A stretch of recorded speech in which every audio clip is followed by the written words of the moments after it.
एवढा माज दाखवताय तर मग तुम्हाला आरक्षण कशाला पाहिजे हे चित्र कुठंतरी आता तुमच्या याच्यामध्ये दिसतंय. तुम्ही लाईमलाईटमध्ये येण्याचा प्रयत्न करता. चांगला प्रश्न विचारला तुम्ही. ओबीसीच्या पोरांनी 2 JCB लावले म्हणजे अडचण येऊ शकते. ओबीसीच्या पोरांनी एखादं आंदोलन घेतलं की अडचण येऊ शकते. पण ओबीसीची पोरं आत्महत्या करतायत, ओबीसीच्या पोरांना नोकऱ्या लागत नाहीत. त्या माणसांच्या मनात ऊर्जा द्यायची कशी? बाबासाहेबांनी हक्क अधिकार दिले आणि तुम्ही हे माणूस आहात आणि तुम्हाला राज्यकर्ती जमात बनलं पाहिजे म्हणून सांगितलं. मी माझ्या पोरांच्या मनामध्ये विश्वास कसा निर्माण करू?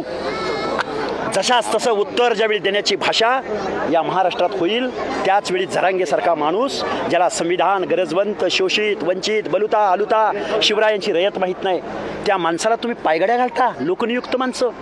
अशोकराव चव्हाण, लाज वाटली आम्हाला. तुम्ही 4 वेळा जरांग्याकडे जाता आणि ओबीसीच्या या हिमायतनगरमध्ये उपोषणाला बसलेल्या माणसाकडे एकदाही तुम्ही त्याची विचारपूस करत नाही. खेदानं व्यक्त करावं असं वाटतं हे मत सगळं.